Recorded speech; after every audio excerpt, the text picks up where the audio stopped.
পাঞ্জাবের একটি এলাকায় এক বাড়িতে 6 লাখ টাকা চুরি যায়। সেই এলাকারই অন্য এক বাড়ি থেকে 4 দিনের পুরনো 5টি লাশ উদ্ধার হয়। এই দুটো কেস মিলিত হয়ে তৃতীয় একটি কেসের রূপ নেয়। আজ আমরা দেখব এই কেসের দ্বিতীয় তথা শেষ ভাগ। ক্রাইম পেট্রোল সতর্ক। ভাটিন্ডা জেলার সাহেবনগরে জয়বন্ত গুলাটির বাড়ি থেকে 6 লাখ টাকা চুরি যায়। চুরির সময় বাড়িতে শুধুমাত্র জয়বন্তের মেয়ে সাক্ষী এবং সেই বাড়ির পরিচারিকা মধু চন্দেল এবং মধু চন্দেলের মেয়ে কোমল চন্দেল ছিল। জয়বন্ত সেই সময় তার স্ত্রী সীমার সঙ্গে হসপিটালে ছিলেন, যেখানে সীমা আলসারের সমস্যার জন্য ভর্তি ছিলেন। গুলাটি পরিবার মধু এবং কোমল তাদের এই দুই পরিচারিকাকেই সন্দেহ করে, যদিও গত 7 বছরে এই বাড়িতে তাদের কাজ নিয়ে কোনো অভিযোগ ওঠেনি। মধুর স্বামী দশরথ একজন ক্ষেত মজুর, বড় ছেলে অজিত দিনমজুরের কাজ করে একটি ফ্যাক্টরিতে, আর ছোট ছেলে গৌরব একটি মুদি দোকানের কর্মচারী। গৌরবের স্ত্রী নীলম, অজিতের স্ত্রী গায়ত্রী তাদের গ্রামের বাড়িতে থাকে, যেটা উত্তরপ্রদেশে। কোমল মধু এবং দশরথের সবচেয়ে ছোট মেয়ে। 6 লাখ টাকা চুরি যাওয়ার বিষয়ে জয়বন্ত পুলিশের কাছে কমপ্লেন লেখায়, কিন্তু অনুসন্ধান কার্য শুরু হওয়ার আগেই মধু 4 এপ্রিল তার শারীরিক অসুস্থতার কথা জানায় এবং সীমা তাকে বাড়ি ফিরে যেতে বলে। কোমলও তার সঙ্গে বাড়ি চলে যায়, কিন্তু সেদিনের পর থেকে মা মেয়ে আর কাজে আসেনি। চন্দেল পরিবারের বাড়িতে তালা ঝুলতে দেখা যায়। পুলিশ সেখানে পৌঁছয় এবং ঘরের ভিতর থেকে দুর্গন্ধ আসে। তালা ভেঙে দেখা যায় দশরথ, মধু, অজিত, গৌরব এবং নীলম চন্দেলের আধপচা লাশ পড়ে আছে। কোমল নিখোঁজ ছিল। নিহত সবারই সেলফোনগুলি অফ ছিল, কিন্তু সেগুলো পাওয়া যায়নি। পোস্টমর্টম রিপোর্টে জানা যায় যে নিহত 5 জনকেই প্রথমে মরফিন দেওয়া হয়েছিল, তারপর গলা কাটা হয়েছে। এখন প্রশ্ন হলো কোমল চন্দেল কোথায় আছে? কোমল কি হত্যাকাণ্ডের সঙ্গে যুক্ত? কোমলের পোস্টার ছড়িয়ে দেওয়া হয়। গায়ত্রীর কাছে জানা যায় গৌরব এবং নীলম 5 বছর ধরে সন্তান লাভের চেষ্টা করছিল এবং চিকিৎসাও চলছিল। এই অপরাধের সঙ্গে বিষয়টার কি কোনো যোগাযোগ রয়েছে? পুলিশ আরও একবার পোস্টমর্টম রিপোর্ট খুঁটিয়ে পড়ে। মরফিনের হাই ডোজকে অ্যাঙ্গেল বানিয়ে মেডিকেল স্টোরগুলি স্ক্যান করা শুরু হয়। ভাগ্য সহায় হয় এবং এক মেডিকেল স্টোরের মালিক এই তথ্য দেয় যে যদিও সে কোমলকে আগে কখনো দেখেনি, কিন্তু হত্যার একদিন আগে তার এক regular customer Rajbir Gill morphine based 2টি স্ট্রিপ কিনেছিল, যেখানে সে তার মায়ের জন্য বরাবর 1টি স্ট্রিপ কিনত। জানা যায় যে রাজবীর গিল একটি প্যাথোলজি ল্যাবের টেকনিশিয়ান ছিল। সেখানকার ডাক্তারের কাছ থেকে জানা যায় যে কোমলের দাদা গৌরব এবং তার স্ত্রী নীলম সেই ডাক্তারেরই পেশেন্ট ছিল এবং তাদের ওই ল্যাবে রাজবীরই নিয়ে গিয়েছিল। রাজবীরের ফোন সুইচ অফ ছিল। রাজবীরের স্ত্রী শিল্পা, রাজবীরের 18 বছর বয়সী বোন মাধুরী এবং অসুস্থ মা হরপ্রীত জানান যে তারা জানেন না কোথায় রাজবীর রয়েছে। তারা আরো বলেন যে 1 সপ্তাহ আগে কোনো একটা কাজে রাজবীর তার খুড়তুতো ভাই সতপালের সঙ্গে কোথাও গেছে। রাজবীরের খোঁজে তল্লাশি শুরু হয়। এমন সময় পুলিশকে বলরাজ গরওয়াল নামে এক ব্যক্তি ফোন করেন এবং বলেন যে 2 বছর আগে তার মেয়ে জসমিত রাজবীরের সঙ্গে পালিয়ে গিয়েছিল। এবার রাজবীরের উপর সন্দেহ আরো দৃঢ় হয় এবং পুলিশ এটা মেনে নেয় যে এই হত্যাকাণ্ডে রাজবীর এবং সতপালি রয়েছে। তাদের সন্দেহ বিশ্বাসে বদলে যায় যখন মৃত গৌরবের সেলফোন অ্যাক্টিভেট হয় এবং অন্য একটা সিম কার্ডের মাধ্যমে একটা কল আসে রাজবীরের স্ত্রী শিল্পার কাছে। কলটি করা হয় সিমলা থেকে। সিমলা পুলিশকে অ্যালার্ট করা হয় যে এই হত্যাকারী সিমলাতেই কোথাও লুকিয়ে আছে। এবার তারপর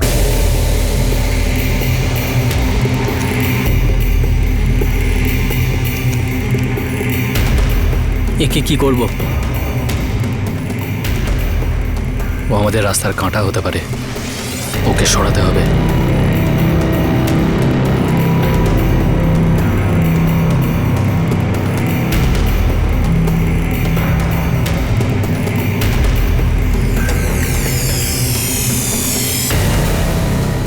কোমল সত্যি সত্যি রাজবীর এবং সতপাল গিলের সঙ্গে ছিল, কিন্তু সে কি এই হত্যাকাণ্ডে এবং 6 লাখ টাকা চুরিতেও অংশীদার ছিল? পুলিশের কাছে অনেক প্রশ্ন, কিন্তু যার উত্তর শুধুমাত্র 3 জনই দিতে পারে। কিন্তু এই 3 জনকে কি পুলিশ কখনো ধরতে পারবে?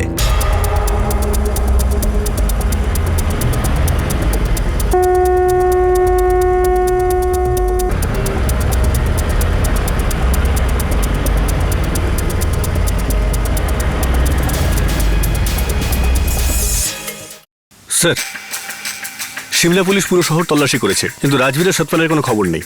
কিন্তু ওই ফোনের লোকেশন তো সিমলা ছিল না? হ্যাঁ স্যার, লোকেশন সিমলাই ছিল। দেখো, ওরা এক জায়গায় বেশিক্ষণ থাকছে না, ঘুরে বেড়াচ্ছে। একটা জিনিস পরিষ্কার, ওরা গৌরবের ফোন ইউজ করছে অন্য সিম কার্ড দিয়ে।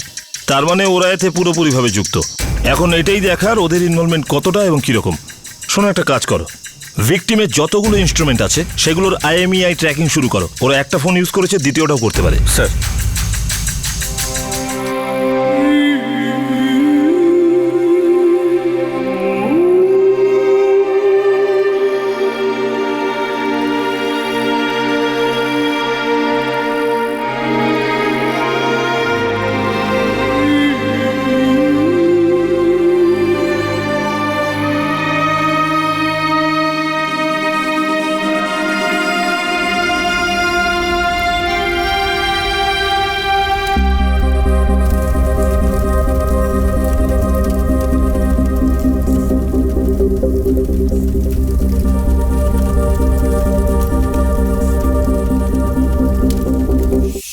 5টা ফোন রয়েছে, কোনো একটা তো অ্যাক্টিভেট হবে।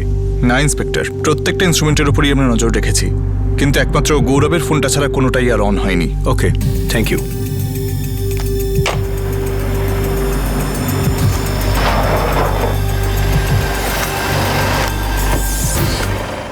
হ্যাঁ স্যার, রাজবীর ফোন করেছিল আমাকে, সেটাই আমি ওনাকে বলেছিলাম। রাজবীর এখনো সিমলায় আছে। সিমলার কোথায় আছে ও? ওখানে নিশ্চয়ই ওর কোনো আত্মীয় আছে। না সাহেব, সিমলাতে আমাদের কোনো আত্মীয় থাকে না। আর সতপালের আত্মীয়রা? ওর বাবা মা কোথায়? ওই উনেরবাল গ্রামে। উনিরবাল, জেলা অমৃতসর? হ্যাঁ।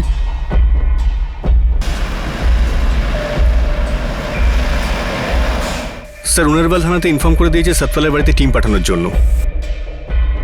সতপালকে ওখানে পাওয়া যাবে না। একটা কাজ করো, টিমকে বলো বাড়িটাকে সার্ভিলেন্সে রাখতে, আর বাড়ির লোকেদের নাম্বার ট্র্যাকিংয়ে দিতে। ল্যান্ডলাইনও? Yes sir.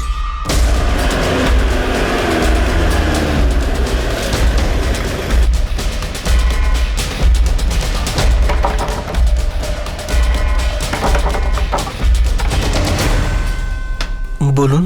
সতপাল এখানে থাকে? না তো, ও তো স্যার সাহেবনগর ভাটিন্ডায় ফোন থাকে। করে সতপাল? করে তো স্যার, কিন্তু অনেক দিন ধরে করেনি, আর ওকে ফোনেও পাচ্ছি না। ব্যাপারটা কি স্যার? সতপাল যদি আপনাকে ফোন করে আপনি আমাদেরকে জানাবেন, কিন্তু ওকে এটা বলবেন না যে আমরা ওকে খুঁজছি। কিন্তু সতপাল করেছেটা কি স্যার? অনেক বড় কাণ্ড ঘটিয়েছে ও, আর ওকে যদি বাঁচানোর চেষ্টা আপনি করেন তাহলে আপনিও জেলে যাবেন। তোমরা 3 জন আজ থেকে সতপালের বাড়ির উপরে বিশেষ করে নজর রাখবে। হ্যাঁ, স্যার। আর যদি কেউ আসে আমাকে সঙ্গে সঙ্গে খবর দেবে। হ্যাঁ স্যার।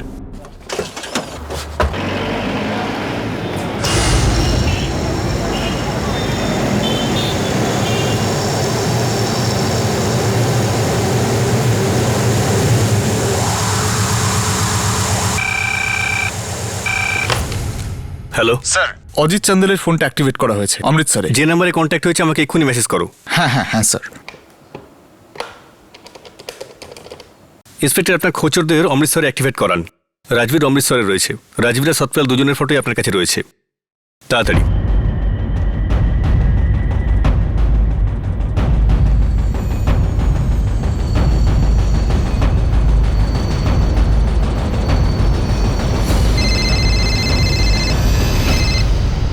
হ্যাঁ স্যার। বলবিন্দা, তোমরা 3 জন ফুল অ্যালার্টে থাকবে। রাজবীর আর সতপাল অমৃতসরে রয়েছে, ওখান থেকে তোমাদের ওখানে যাওয়ার খুব সম্ভাবনা আছে। ঠিক আছে স্যার।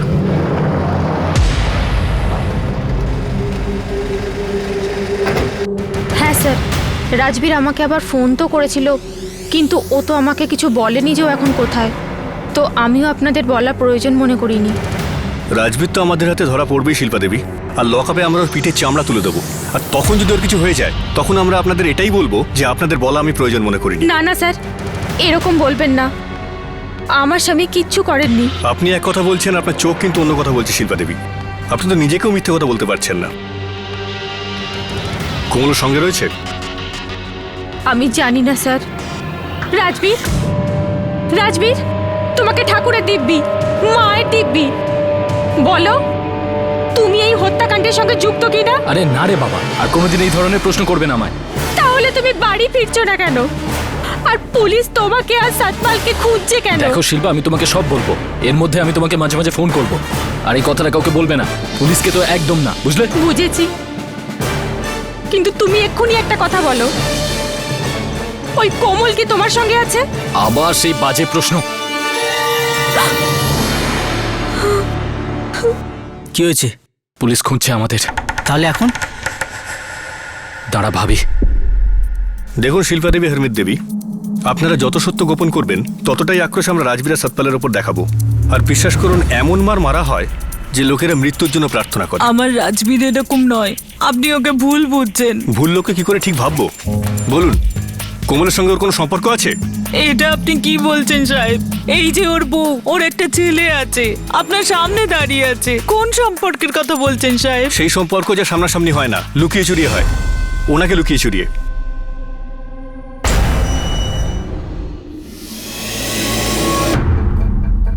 বলো, তুমি কিছু বলতে চাও? না তো, আমার কিছু বলার নেই। সত্যি আমি কিছু জানি না কোমলের ব্যাপারে বা অন্য কারোর ব্যাপারে। দেখুন সাহেব, আমরা কিচ্ছু জানি না। হ্যাঁ, শুধু এটা জানি যে রাজবীর আর সতপাল কখনো কারোর খুন করতে পারে না। খুন তো করেছে ওরা, তাও পুরো 5 জনের।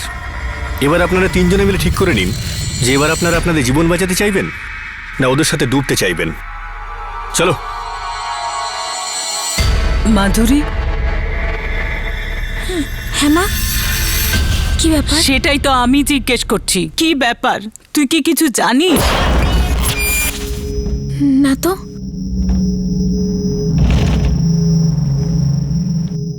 রাজবীর ও সতপাল পুলিশের নাগাল থেকে পালাচ্ছিল, আর কোমল যে তাদের সঙ্গে ছিল সেও পুলিশের আওতার বাইরে ছিল। অনুসন্ধান আরও একবার অন্ধগলিতে ঘুরপাক খাচ্ছিল। রাজবীর নানান ফোন থেকে ভিন্ন ভিন্ন শহর থেকে নিজের বাড়িতে ফোন করছিল, আর পুলিশ সেই কলগুলো ট্রেসও করছিল, কিন্তু অভিযুক্ত প্রতিবারই বাজি জিতে যাচ্ছিল। চোর পুলিশের এই খেলায় এখনো পর্যন্ত চোরই এগিয়েছিল। স্যার, সিমলার অমৃতসরের পর পাঠানকোট, ভাতিন্ডা, তারপর লুধিয়ানা, এই প্রত্যেকটা জায়গায় আলাদা আলাদা সিম কার্ডে কখনো দশরথ, কখনো অজিত, তো কখনো গৌরব চ্যান্ডেলের ফোন অ্যাক্টিভ করা হয়েছে। আর রাজবীর তার নিজের স্ত্রী শিল্পার সঙ্গে কথা বলেছে। সব জায়গায় আমাদের লোকেরা সিভিল ড্রেসে আছে, তাও এরা ধরা পড়ছে না। ইঁদুর বিড়ালের খেলা খেলছে আমাদের সাথে। এখনো পর্যন্ত আমাদের কাছে এই মার্ডারের কারণ পরিষ্কার নয়। স্যার, একটা কথা তো ঠিক, এই 5টা মার্ডারই ছোলাকে চুরির সঙ্গে যুক্ত। স্যার, আমার মনে হয় কোমল আর রাজবীরের কোনো অ্যাফেয়ার রয়েছে।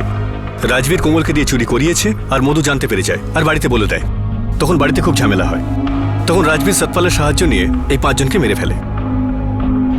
আর কোমল মেনে নিল, চুপচাপ রইল, নাকি কোমলও যুক্ত ছিল?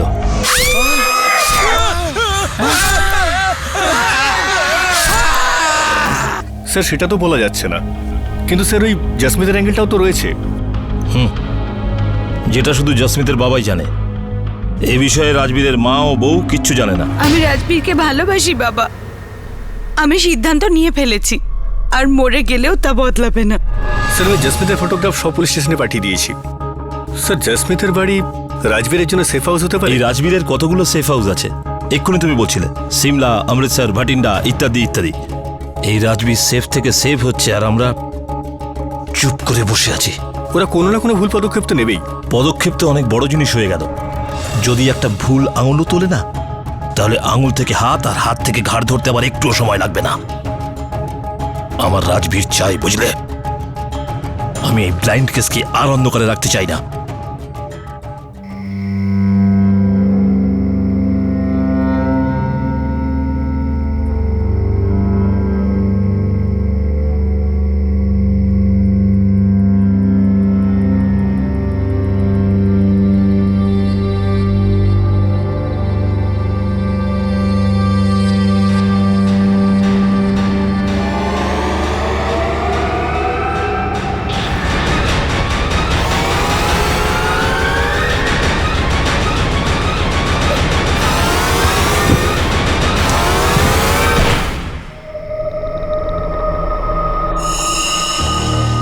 পরিস্থিতি কিন্তু খুব গরম হয়ে গেছে রাজবীর। গরমের পর সব জায়গাতেই বৃষ্টি নামে, এখানেও নামবে। মাথা ঠান্ডা কর আগে। আরে ভাই, তুই অনেক বড় ভুল করে ফেলেছিস রাজবীর। বড় কিনা বলতে পারবো না, কিন্তু হ্যাঁ, ভুল করেছি। আরে ভাই, আমি বলছি ওকে এখানে নিয়ে আসার দরকারটাই বা কি ছিল? আরে এত দূর পর্যন্ত ভাবিনি। তাহলে এখন বলিস না যে ভাবতে হবে। ভাবার সময় চলে গেছে। এখন নয় করতে হবে, নয় মরতে হবে।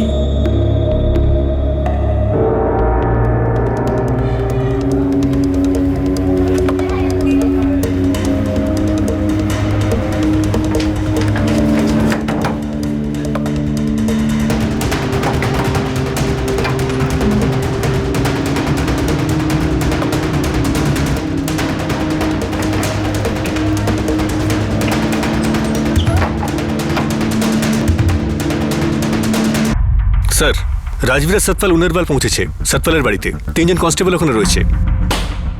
ওরা ওখান থেকে পালিয়ে যেতে না পারে। স্যার, পিএসআই মহেন্দ্র ওখানে নিজের টিম নিয়ে রওনা হয়েছে। কোমলও আছে সাথে? না স্যার, আজ সকাল ওরা দুজনেই গেছে।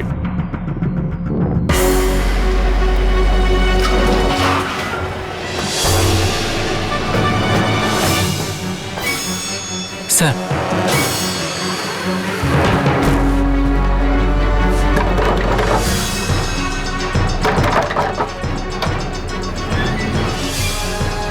দুজন ভেতরে তো? হ্যাঁ স্যার, ঘুমোচ্ছে। সরে যাও।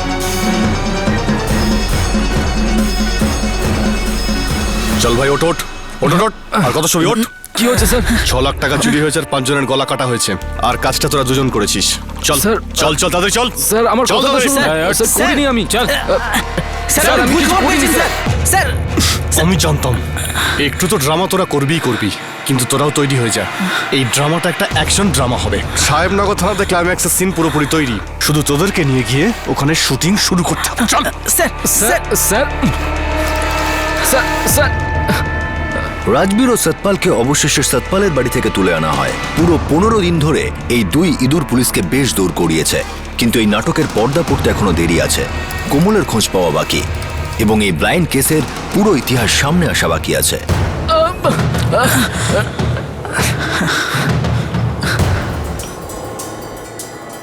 রাজবীর, সতপাল, তোমরা আমার সাথে একটু ওয়ার্ম আপ করেই নাও, তাতে মার খেতে সুবিধা হবে। স্যার আমি সত্যি বলছি স্যার। স্যার আপনি কোথাও বড় একটা ভুল করেছেন স্যার। ভুল হয়েছে না? ভুল হয়েছে। আমার তোদের উপর সন্দেহটা তখনই দূর হবে যদি তোরা এক্ষুনি বলে দিস যে কমল কোথায়, আর তোরা দুজন কেন ওদের পরিবারের 5 জনকে খুন করেছিস। 3 পর্যন্ত গুনবো। 1, 2, 3। স্যার স্যার স্যার স্যার বলছি স্যার স্যার স্যার স্যার ওই খুন কোমল করেছে। স্যার কোমল করেছে খুন স্যার। আর আর আমাদের ফাঁসাচ্ছে স্যার। এখন কমলের নামে দোষ দিচ্ছিস? হ্যাঁ, কোনো ব্যাপার না, দে দে। আমার এই ডান্ডাটা না মৃত্যুকের পেট থেকে কিভাবে সত্যি বার করতে হয় সেটা জানি। স্যার স্যার স্যার ভগবানের দিব্যি খাচ্ছে স্যার। স্যার ওই খুনগুলো কোমল করেছে স্যার।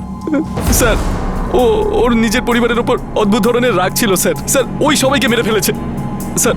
আর আমাদের ভুলটা ছিল আমরা দুজনে মিলে ওকে হেল্প করেছিলাম। আমি তোকে স্যারেন্ডার করে দেওয়ার জন্য বলেছিলাম স্যার। বলেছিলাম না সতপাল? বলেছিল স্যার, কিন্তু শুনতেই চাইছিল না স্যার। এখন আমাদের ফাঁসিও পালিয়েছে স্যার। তোরা যত সহজে গলা কাটতে পারিস তত সহজে মিথ্যে কেন বলতে পারিস না? শুধু শুধু আমার টাইম ওয়েস্ট করছিস।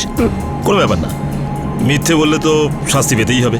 সিং স্যার পুরো পুলিশ স্টেশনের মধ্যে আর আশপাশের এলাকায় এই দুজনের চিৎকার যেন শোনা যায়। Yes sir.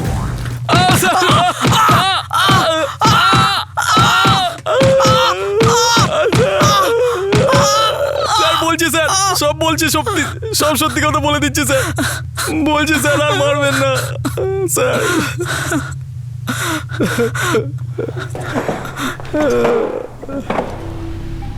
শোন, আমি 2 সপ্তাহ ধরে রাত দিন নাওয়া খাওয়া ছেড়ে শুধু একটা প্রশ্নের উত্তর খুঁজে বেড়াচ্ছি, যে চন্দেল পরিবারের 5টা মানুষকে কেন খুন করা হয়েছিল। যদি কোনো ভুলভাল উত্তর দিস না তাহলে আমি এখান থেকে চুপচাপ চলে যাব, আর সকালে এসেই প্রথমে তোর লাশটা শনাক্ত করাবো। আর তোরটাও। শেষবারের মতন জিজ্ঞাসা করছি, ওই চন্দেল পরিবারটাকে কেন তোরা মেরে ফেললি? বল। স্যার স্যার রাগ ছিল স্যার। কার উপর? দশরথ চান্দেলের বড় ছেলে কোমলের দাদা অজিত চান্দেলের ওপর। অজিত চান্দেলের উপর কেন রাগ ছিল? স্যার আমাদের পরিবারের সাথে ওদের অনেক দিনের সম্পর্ক ছিল, বন্ধুত্ব। ও অনেক বছর আগে যখন এখানে থাকতে এসেছিল তখন থেকে। অজিতের বিয়ে এখানেই হয়েছিল স্যার। আমরা সবাই ওর বিয়েতে বরযাত্রী হয়ে গেছিলাম স্যার। ভাই ভাই সম্পর্ক ছিল, কিন্তু শয়তানিটা ওই শুরু করে। ও এমন কি করেছিল যে বন্ধুত্ব শত্রুতায় বদলে গেল? আমার ছোট বোন মাধুরীর সাথে নোংরা কাজ করতে চেয়েছিল।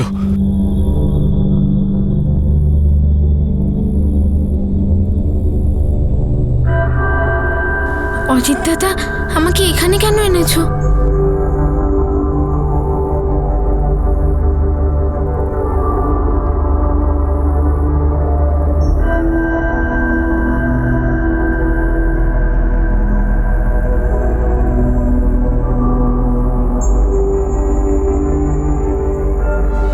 ছাড়ো আমাকে, ছাড়ো, ছাড়ো আমাকে। অজিত দাদা কি করছো? ছাড়ো আমাকে, ছেড়ে দাও। কি করছো অজিত দাদা?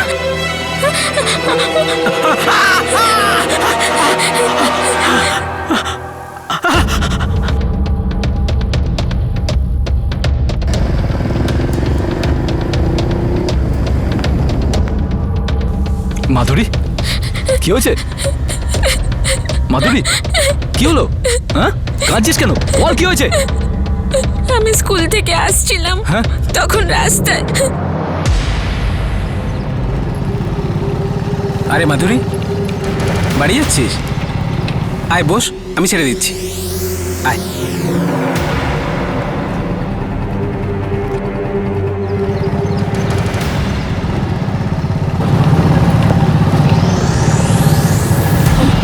অজিত দাদা, আমরা এই রাস্তা দিয়ে কেন যাচ্ছি? আমার বাড়ি তো ওইদিকে। আরে পাগলি, নতুন রাস্তা তৈরি হয়েছে, একদম শর্টকাট। আজ তুইও দেখে নে, ঠিক আছে?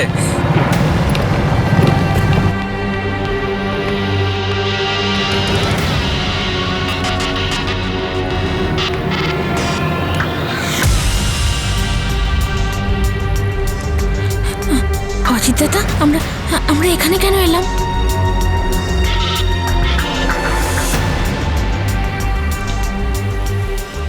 কি করেছে ও? বল আমাকে। ও বাজে, ও খুব বাজে। ছাড়ো অজিত দাদা।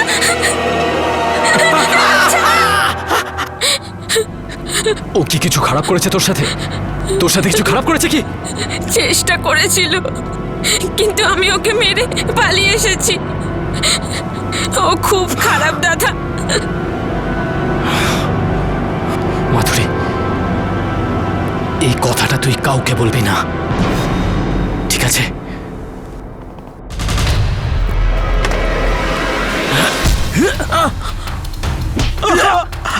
না ভাই, ভুল হয়ে গেছে ভাই, মাথা খারাপ হয়ে গেছিল, ছেড়ে দে, ভুল হয়ে গেছে। মেরেই ফেলবো তো। কি হচ্ছে কি তোর? এই রাজবীর, এত বন্ধুত্ব এরকম হলো কি করে? এই রাজবীর, আরে মারছিস কেন রে তুই? এই যা, মেরে ফেলবো তোকে।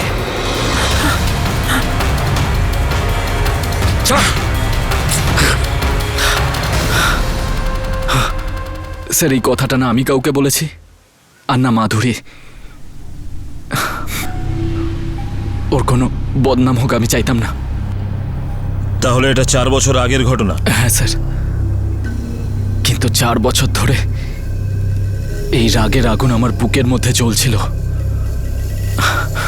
আমি যখনই বাড়িতে মাধুরীকে দেখতাম আর ওই শয়তান অজিতকে বাইরে ঘুরতে দেখতাম, আমার মাথায় শুধু একটাই কথা ঘুরতো, বদলা। আমি ওই পশুটাকে কি করে খোলা ছেড়ে দিতে পারি। তো 4 বছর বাদে তুই প্রতিশোধ নিলি? আমি 4 বছর ধরে অপেক্ষা করছিলাম স্যার। কিসের অপেক্ষা করছিলিস তুই? বল, কিসের অপেক্ষা করছিলিস তুই? ঘৃণা এবং প্রতিশোধ স্পৃহা নিরীহ মানুষকেও পাশবিক করে তোলে। রাজবীর অজিতের কুকর্মের উত্তর তার মতো করে দিতে চাইছিল। রাজবীর অজিতের সবচেয়ে স্পর্শকাতর জায়গায় আঘাত করতে চেয়েছিল। অজিত রাজবীরের বোনকে ভয় দেখিয়েছিল, আর রাজবীরও সেই পথেই হাঁটতে চাইছিল। রাজবীর, কি করছো? আমাকে ভুলে যাও, আমাদের কিছু হবে না। তোমার বিয়ে হয়ে গেছে। কোমল, সে তো আমার বাড়ির লোক জোর করে আমার বিয়ে দিয়ে দিয়েছিল। ভালো তো আমি নিজে বেসেছি তোমাকে। ভালো তো আমিও বাসি তোমায়, কিন্তু আমার বাড়ির লোকজন তোমার সঙ্গে কখনোই আমার বিয়ে দিতে চাইবেন না। আমাকে নিয়ে পালিয়ে চলো। দাঁড়াও, একটু অপেক্ষা করো।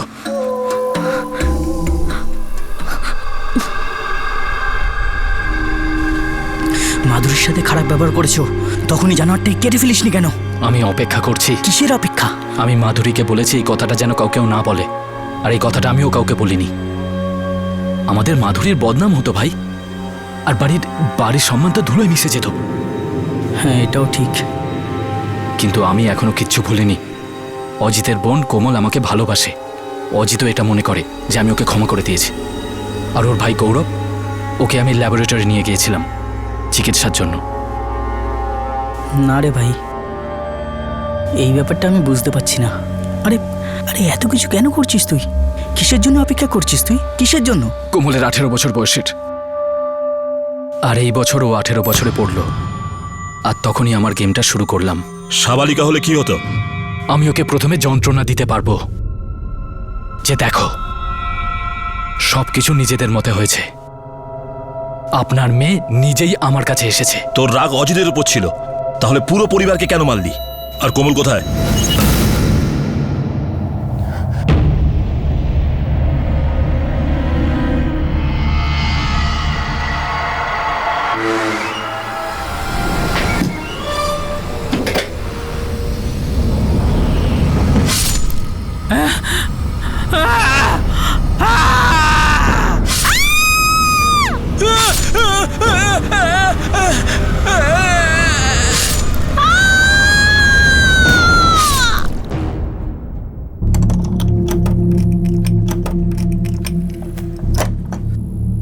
চলো চলো, এসো এসো এসো।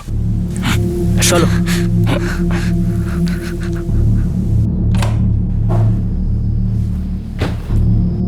রাজবীর, আমরা কখন বাড়ি ফিরবো?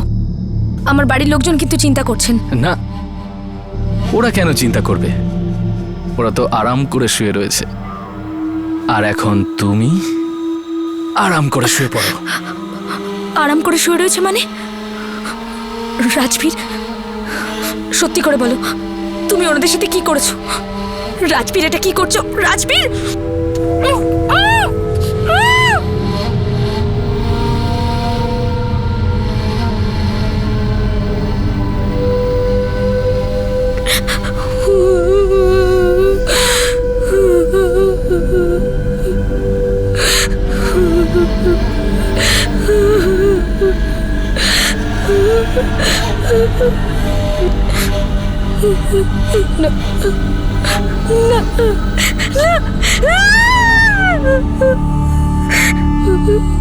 আমাকে ছেড়ে দাও, আমাকে বাড়ি যেতে দাও, আমি মা বাবার কাছে যেতে চাই।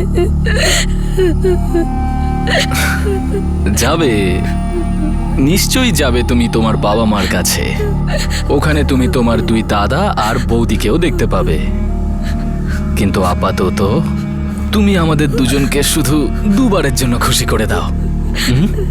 আর কান্নাকাটি বন্ধ করো, একটা স্মাইল করো। স্মাইল করো, স্মাইল করো, স্মাইল।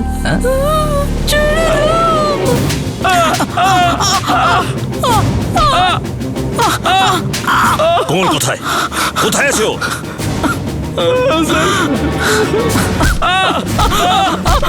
স্যার বলছি স্যার, সবকিছু বলছি স্যার। কোমল কোথায় রাজবীর?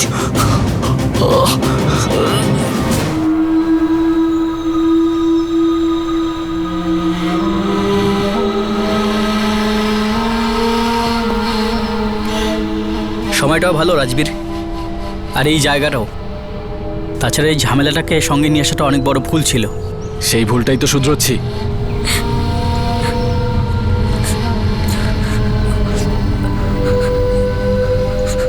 শোনো, তুমি যেতে চাও তো তোমার মা বাবার কাছে? তুমি কি করতে চাইছো? ভয় পেও না সোনা, শুধু তোমার প্রাণটাই তো নেব।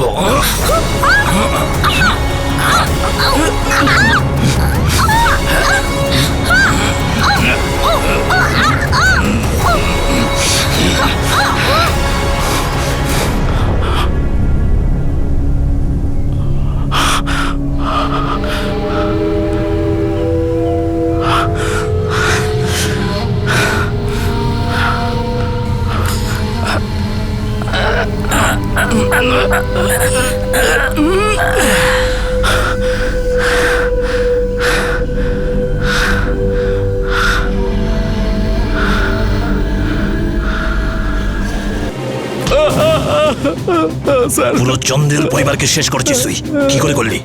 মরফিন তুই কোথা থেকে পেলি? প্রতিশোধের আগুন সন্ত্রাসের পথ বেছে নিয়েছিল। 4 বছর ধরে বাড়তে থাকা ক্ষত একটা বিকৃত ঘায়ের রূপ নিয়েছিল। অজিত চন্দেলের সঙ্গে যোগাযোগ রাখা সব মানুষকেই রাজবীর শত্রু বলে মনে করত। কিন্তু রাজবীর একটা গোটা পরিবারকে তার নিশানা কি করে বানালো? আর আশ্চর্যের বিষয় হলো যে সেই গোটা পরিবার এত সহজে কিভাবে তার ষড়যন্ত্রের শিকার হয়ে গেল।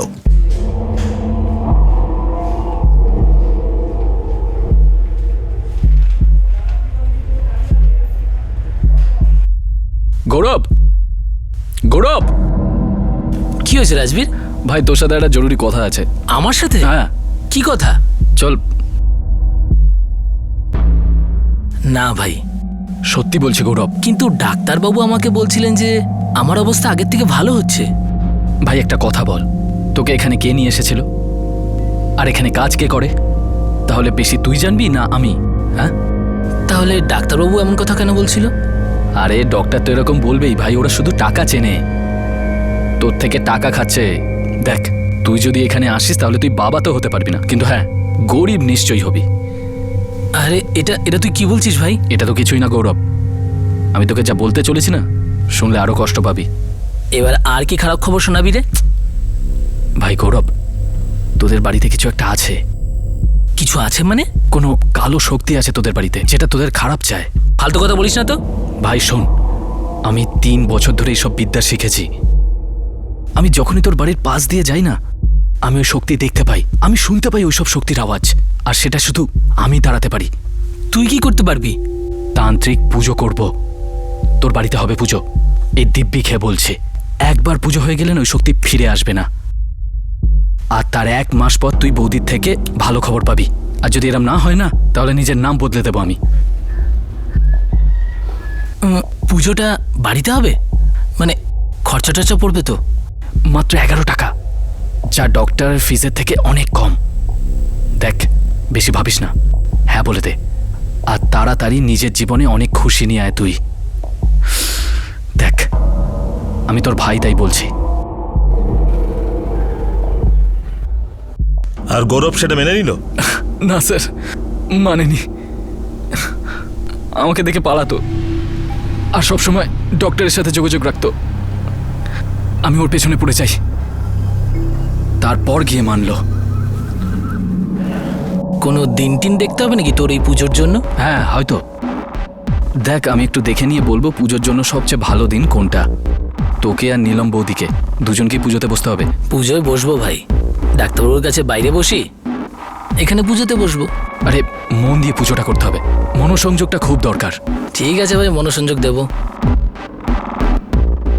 আমার শুধু ভাই একটা বাচ্চা চাই। ভাই তুই হাল ছাড়ছিস কেন? কিন্তু একটা ওয়ার্নিং দিচ্ছি তোকে। কিসের ওয়ার্নিং? এটা একটা গোপনীয় পুজো, এটাকে গোপন থাকতে দে। শুধু তুই, আমি আর বৌদি থাকতে পারবে, আর কেউ থাকবে না। তাই এই কথাটা ভুল করেও কাউকে বলবি না।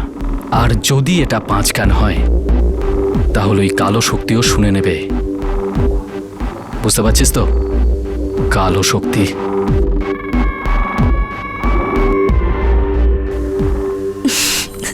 কি? তুমি আর তান্ত্রিক পুজো? হাসছো কেন তুমি? সবাই শিখতে পারেন এটা? শুধু কয়েকজনের ভাগ্যেই এই পুজো করাটা লেখা থাকে, আর গুরু এসে তাদের খুঁজে বার করে, যেমন আমার গুরু আমাকে খুঁজে বার করেছে। তাহলে এটা করলে গৌরব দাদা আর নীলম বৌদির বাচ্চা হয়ে যাবে? একদম হবে, আর যদি না হয় আমি সন্ন্যাস নিয়ে নেব। এমন বলো না। আমি সত্যি বলছি গো, বাচ্চা নিশ্চয়ই হবে, কিন্তু এতে তোমাকে সাহায্য করতে হবে আমায়। আমাকে? আমি কি করে সাহায্য করব? আমি সব বলে দেব, কিন্তু আমায় কথা দিতে হবে। তুমি আমার দিব্যি খাও। হ্যাঁ বাবা, খাচ্ছি তোমার দিব্যি। বলো কি করতে হবে? আমার কথা শোনো, এই তান্ত্রিক পূজার ব্যাপারটা কাউকে বলবে না, মুখে তালা লাগিয়ে নাও, ঠিক আছে? তোমায় আমাকে 100% বিশ্বাস করতে হবে। যদি 1 সেকেন্ডে তুমি এদিক ওদিক ভাবো না, তাহলে তোমার দাদা বৌদির অবস্থা খারাপ হয়ে যেতে পারে। অত সহজ নয় এইসব আত্মাদের মোকাবিলা করা, বুঝলে তুমি? প্রথমে প্রেমের নাটক করেছিস কমলের সাথে, তারপর তন্ত্রমন্ত্রের বুজরুকি, তারপর ওকে উস্কে বড়ে বানালি। ও বাড়িতে 5 জনকে তুই খুন করেছিস, তারপর কমলকে মেরে ফেলেছিস। কি মনে হয় তোর কোনো পুজো, কোনো তন্ত্রমন্ত্র তোকে এসবের হাত থেকে বাঁচাতে পারবে? চল বল, প্রথমে তুই কি করলি? কোনো পুজো, কোনো তন্ত্রমন্ত্র তোকে এসবের হাত থেকে বাঁচাতে পারবে? চল বল, প্রথমে তুই কি করলি? কি ভাই রাজবীর, এবার 2 প্যাকেট? প্রত্যেকবার তো মরফিডালের সিঙ্গেল প্যাকেট নিয়ে যাস। আরে মা গ্রামের বাড়িতে যাচ্ছে, ওখানে যদি না পাওয়া যায় তাই বেশি নিচ্ছি। এই নাও, 1 কাপে 3টে ওষুধ। কিন্তু এসব করার কি দরকার? আরে প্রশ্ন করো না তো, আমার ভালোবাসার দিব্যি, আমায় বিশ্বাস করো না কেন? বিশ্বাস করি তোমায় রাজবীর, কিন্তু ওষুধ খেয়ে কেমন পুজো হবে? আরে এমনিতে তো জড়িবুটি খাওয়ানো হয়, কিন্তু এই ওয়েদারে সেগুলো পাওয়া যায় না, সেই জন্য তার জায়গায় এই ওষুধটা ব্যবহার হবে। আর এই ওষুধটা খেলে মানুষ পুরো অন্য জগতে চলে যায়, যেখানে কোনো আত্মা, ভূত প্রেত বা বাজে কোনো শক্তি তাদের ছুঁতে পারে না। আর তারপর পুজো করলে কাজ হয়। তুমি দেখো, ভূতদের না লাথি মেরে বাড়ি থেকে বার করবো, দেখে নিও।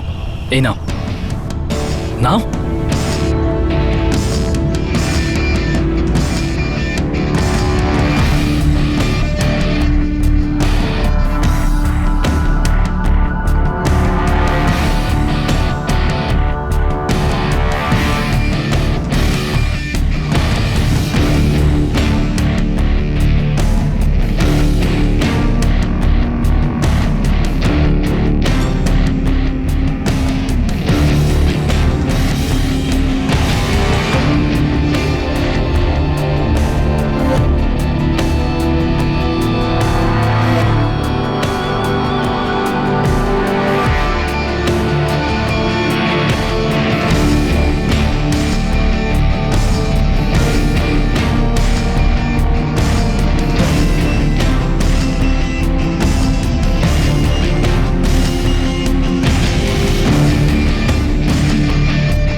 সেই অশুভ দিনে দশরথ, চন্দেল, অজিত, গৌরব ও মধু সবাই কাজের জন্য বের হয়। নীলম বাড়িতেই ছিল।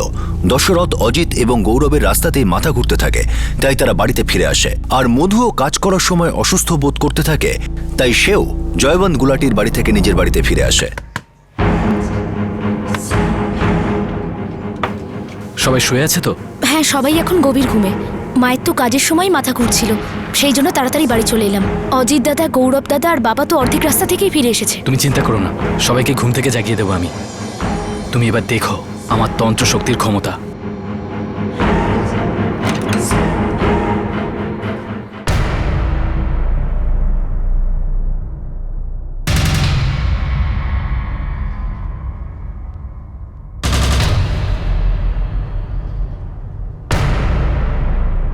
এই শোনো, তুমি বাথরুমে যাও, আর যতক্ষণ না বলবো বাইরে আসবে না। যাও।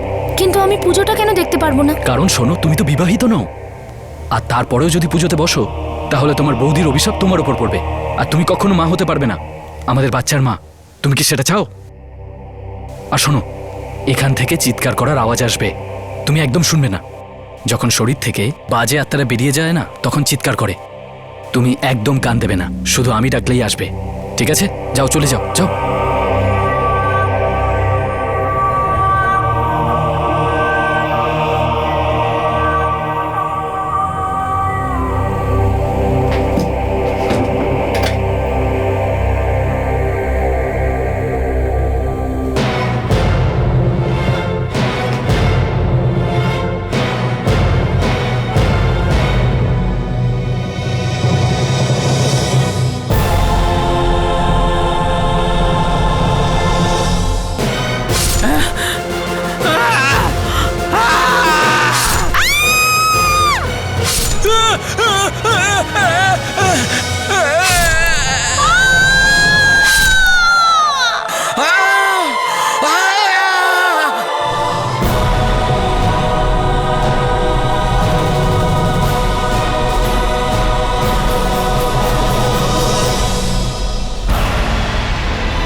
কোমল, হয়ে গেছে?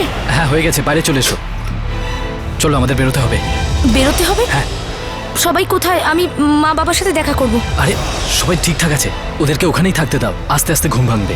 এখন ওরা অন্য জগতে আছে, এখন যদি না বেরোতে পারি তাহলে মুক্ত হওয়া আত্মারা আমাদের ধরে ফেলবে, বুঝলে? চলো চলো চলো, এদিক দিয়ে এসো। ওঠো ওঠো, সাবধানে।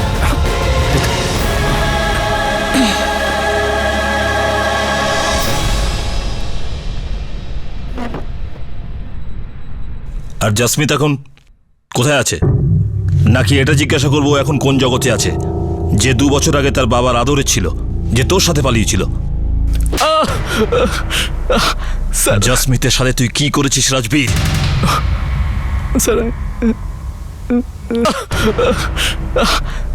জাসমিতের সাথে তুই কি করেছিস রাজবীর?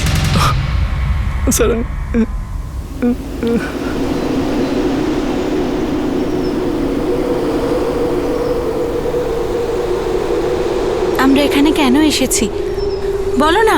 কথা বলতে। সে তো আমরা বাড়িতেও বলতে পারতাম। আর তুমি আমার প্রশ্নের উত্তর এখনো দাওনি। তুমি কবে শিল্পাকে ডিভোর্স দেবে? আর কবে হবে আমাদের বিয়ে? বলো না, কবে হবে আমাদের বিয়ে? এক্ষুনি বলো, আমি এক্ষুনি জানতে চাই। আমি আমার সবকিছু ছেড়ে তোমার কাছে এসেছি, আর তুমি আমার শুধু শরীরটাই বোঝো, আর বাকি পুরো সময়টা তোমার বউ, বাচ্চা আর মায়ের কাছে থাকো। তোমার উদ্দেশ্যটা কি বলো তো? চাইছোটা কি তুমি আমাকে বলো? আমার উদ্দেশ্য তো হলো সোনা, তোমার প্রাণ নেওয়া।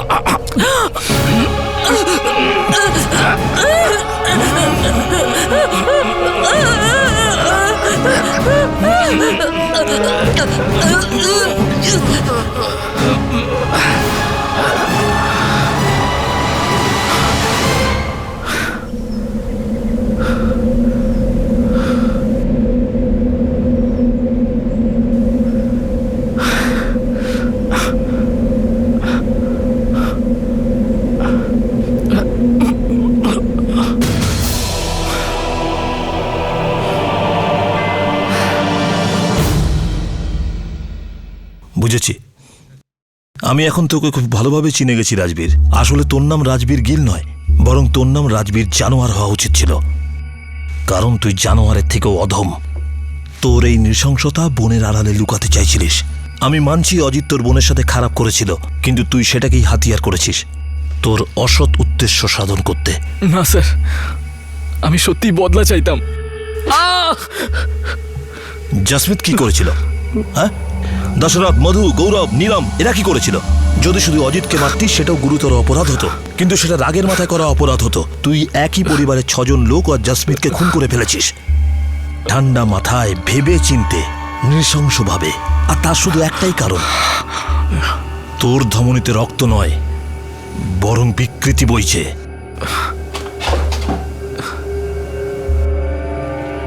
তুমি একটা টিম পাঠাও কোমলের লাশ খুঁজতে, আর খোঁজ নাও জাসমিতের লাশ পাওয়া গিয়েছিল কিনা। স্যার,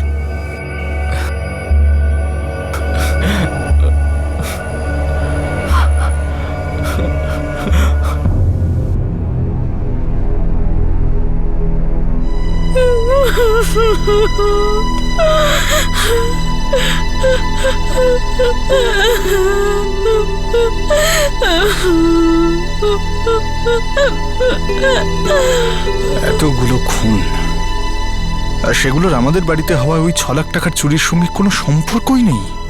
আমি তো ভাবতেই পারছি না কোমল কি করে এতটা বোকা হতে পারে। ও কি এই জানোয়ারটাকে সত্যিই চিনতে পারেনি? লোক এতটা খারাপ কি করে হয় মা?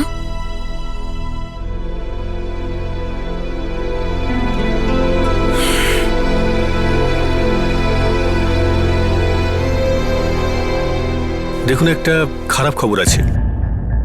রাজবীর স্বীকার করে যে আপনার মেয়ে ওকে বিয়ের জন্য চাপ দিচ্ছিল, সেজন্য ও ওকে খুন করে। স্যার, আপনারা ওকে গুলি কেন করলেন না? তাহলে ওরা আর আমাদের মধ্যে তফাৎ কি থাকলো? আপনি ঠিকই বলছেন ইন্সপেক্টর, কিন্তু আমার মেয়ের দেহটা পেয়েছেন? আমরা খুঁজছি।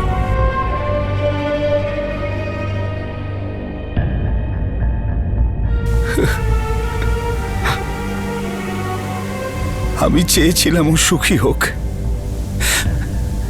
ওর খোঁজ খবর নেওয়া আমাদের উচিত ছিল। ও যখন এখান থেকে চলে যেতে চাইল, আমাদের ওকে আটকানো উচিত ছিল।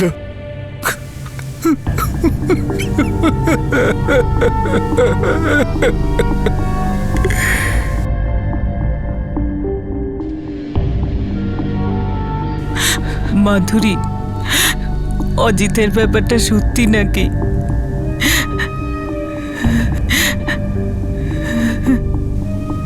কিন্তু মা, আমি স্বপ্নেও ভাবিনি যে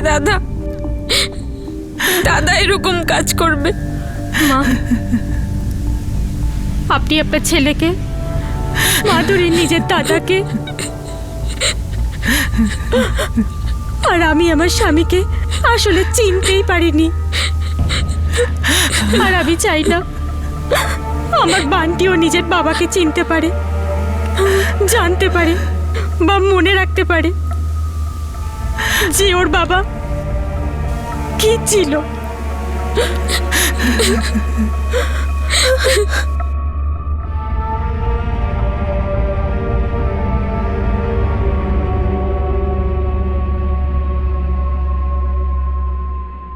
আগে জসমিত গরেওয়াল এবং তারপর চন্দেল পরিবারের 5 সদস্য, দশরথ, মধু, অজিত, গৌরব আর নীলম, আর তারপর কোমল চন্দেল।